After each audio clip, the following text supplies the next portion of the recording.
जजेस एवढे थक्क झाले माझा डौल पाहून की त्यांनी लगेच तोंडात बोटं घातली. स्वतःची बोटं नाही, शेजारच्यांची सुद्धा. मग मला प्रश्न विचारण्यात आले की का रे बाबा, तुला जर क्राऊन दिला आम्ही तर तू काय करशील. मी ताडकन उत्तर दिलं, शोषितांचं दुःख दूर करीन. वाह वाह. आणि अनाथ बालकांसाठी फंड गोळा करीन. ही मॉडेल आन्सर्स आहेत, सौंदर्य स्पर्धांच्या गाईडीमध्ये मिळतात.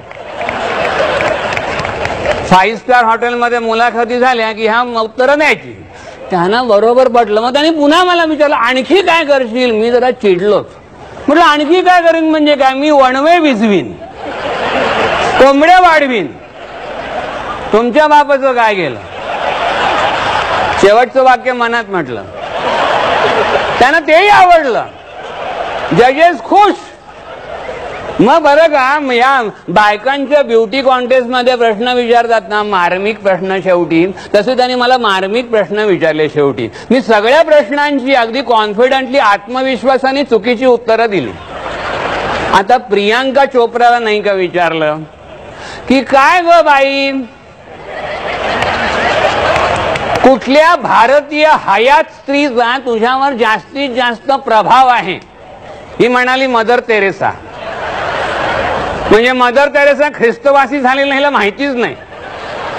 आणि जजेस काय म्हणलंय, चुकीचं उत्तर तिने आत्मविश्वासाने दिलं म्हणून आम्ही तिची निवड केली.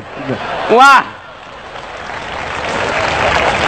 तसं त्यांनी मला सुद्धा विचारलं हो का की कुठल्या चारित्र्य संपन्न नेत्याचा तुमच्यावर प्रभाव आहे, कुणाला तुम्ही आदर्श मानता. मी सांगून टाकलं, कर्मयोगी जयललिता आणि त्यागमूर्ती लालू प्रसाद यादव.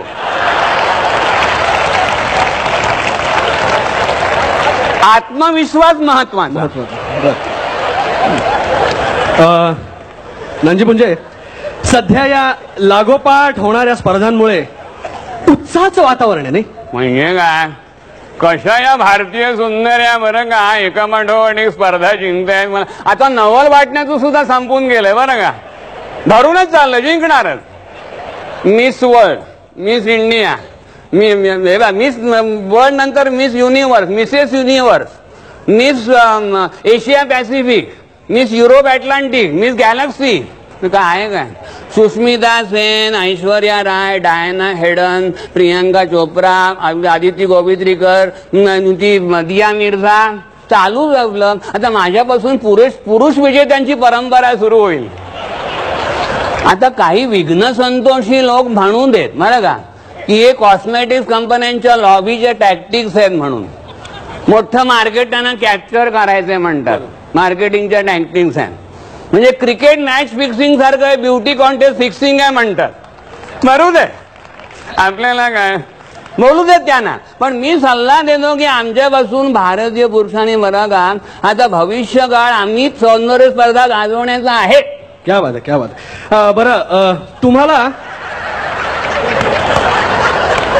स्थिर उभं राहता येत नाही मला ब्युटी कॉन्टेस्ट मध्ये. सौंदर्य स्पर्धेत भाग घेतल्यापासून कधी कॅमेरा माझ्यावर असतो असं वाटलं.